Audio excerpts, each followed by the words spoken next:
4 जजों में से एक जज रहे। नोटबंदी के फैसले में केवल जस्टिस नागरत्ना ने असहमति का नोट दर्ज कराया था।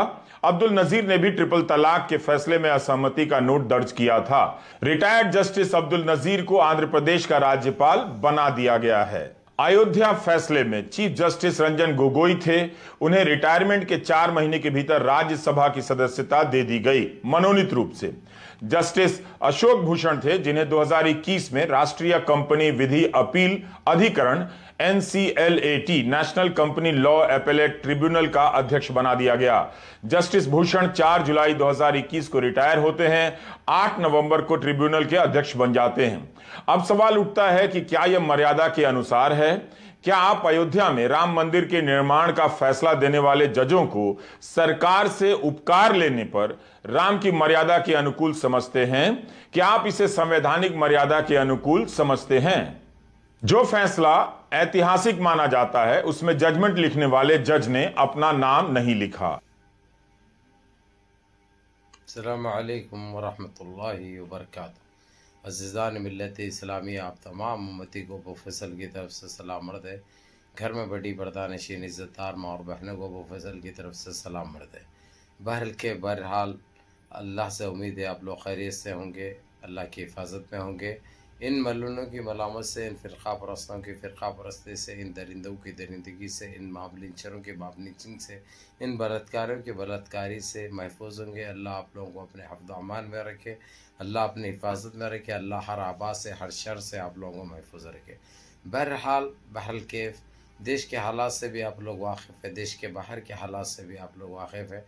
बहरहाल के देश से ही जुड़ी आप लोगों को ये ख़बर दूंगा जो हमारी बाबरी मस्जिद से और CAA से और ट्रिपल तलाक से, GST से, हर चीज़ से जुड़ी हुई है। ये 5 जजों का एक ग्रुप था जो आप लोगों को अच्छी तरह पता है। एक जज तो ऐसा ये भी था जिस वक्त बाबरी मस्जिद का जो शहादत के टाइम पे जो जजमेंट दिया था, उसने अपना नाम तक नहीं लिखा। इनकी इतनी बड़ी मिली भगत थी, ये इतनी गंदी साजिश थी ये लोगों की।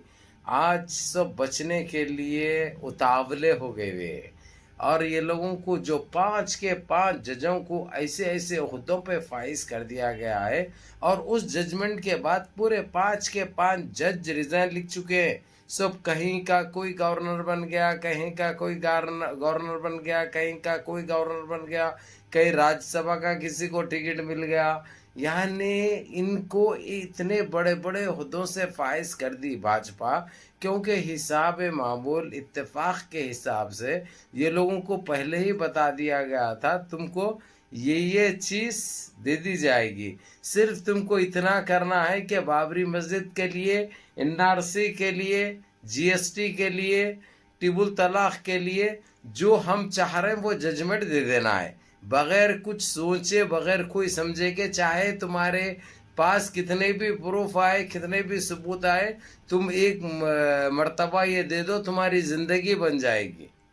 जजों को ये लालूच दे के ख़रीदा गया, उसके बाद कई जजों को पैसा भी दिया गया और ऐसे ऐसे पदों से नवाजा गया। कोई आंध्र प्रदेश का गवर्नर बन गया, तो कोई छत्तीसगढ़ का गवर्नर बन गया, कोई पंजाब का गवर्नर बन गया, तो कोई यूपी का बन गया, कोई राज्यसभा का टिकट लेके अंदर चले गया पार्लियामेंट में। यानी इतनी गंदगी फैलाई ये लोग, इतनी गंदगी बर्पा करे ये लोग। आज ये लोग चीख रहे, चिल्ला रहे, लेकिन कोई सुनने वाला नहीं है। उसकी वजह अब ये वक्त क्यों आया है, क्योंकि हर इनके जजमेंट का चैलेंज किया गया।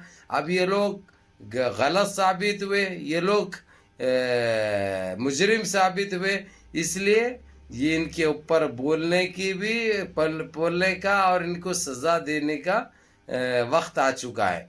क्योंकि इंटरनेशनल कोर्ट खुले तौर पर बोल दिया ये जजमेंट ऐसा कैसा दे सकते हैं, जबकि हर चीज़ इनके खिलाफ थी, हर चीज़ इनके मन घटत कहानी थी। इतनी बड़ी धंधली करे तुम लोग, अब इसका जिम्मेदार कौन है?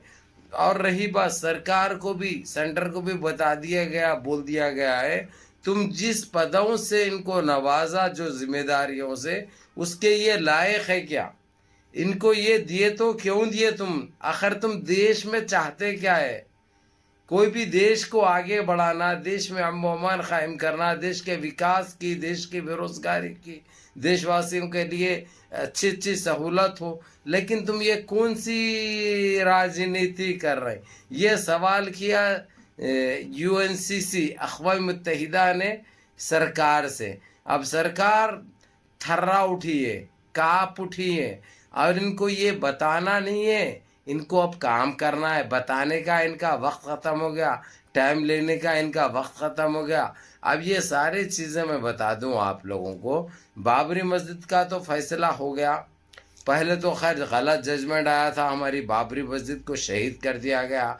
अब इन्हों बोले तो हम करें, इन्हों बोले तो हम करें, इन्हों ऐसा बोले थे, ये हमारे को लालच दिए थे, इसलिए हमारे को मजबूरन करना पड़ा, हम फंसे हुए थे। हम ये बातें करने से कुछ भी नहीं होता। ये इंटरनेशनल कोर्ट में ये बातें करने से कुछ नहीं होता। अब ये जजा खुद मालूम है इनको कल के दिन इनके ऊपर बहुत बड़ी गार्ड गिरने वाली है, तो ये लोग खुद रिजाइन लिख दिए। अगरचे अब ये लोग जज रहते भी तो इनकी जजमेंट कैंसिल किया जाता इंटरनेशनल की तरफ से, यूएनसीसी की तरफ से, और ये लोग हाथ में कटोरा लेके टेम्पलों के पास और मस्जिदों के पास बैठ के भीख मांगते। इनकी वो दुर्गत होती थी। लेकिन अभी भी कुछ भी नहीं बिगड़ा, क्योंकि इनको ये इस पदों से इस्तीफा देना पड़ेगा। और सीधे तौर पर यूएनसीसी ने साफ कह दिया है, ये पांचों को तलब किया है अपने पास, क्योंकि वहाँ पे इनको जवाब देना बहुत ज़रूरी हो गया हर हाल में। के लिए तुम कि कौन कौन शामिल थे इसमें। अब ये लोग काँप उठे हैं, थर्रा उठे हैं, क्योंकि ये करने को तो कर दिए। इन्होंने ये सोचे थे अब कभी बाबरी मस्जिद का मसला नहीं उठेगा, हम जो बोल दिए सो हो गया, क्योंकि ये लोग हमारे उसमें है, हम जो बोलेंगे वो सुनेंगे, क्योंकि सरकार हमारी है, पुलिस हमारी है, मिलिट्री हमारी है, कोर्टें हमारे हैं, हमारे खिलाफ कौन जा सकता और हमारे ऊपर कौन बात कर सकता। इनकी ये गलत फहमी जो सोच थी ना इनकी, आज इनको ये मुकाम पे ला दी। आज इतने बड़े रुस्वा और जलील हो चुके हैं ये लोग, जिसकी कोई वो नहीं। अब हमारे कुछ दोस्त अहबाब हैं, जो 1-2% लोग जो बोलते रहते कहीं पे भी कुछ भी नहीं चल रहा कुछ। अरे मेरे भैया, इसीलिए ये आप लोगों को 1 मिनट 6 सेकंड की ये क्लिप लगाई जा रही है। आप लोग ये पहले फैसला कर लीजिए, बाबरी मस्जिद की शहादत को कितने साल हो गया, कभी बात होती थी क्या उस बारे में?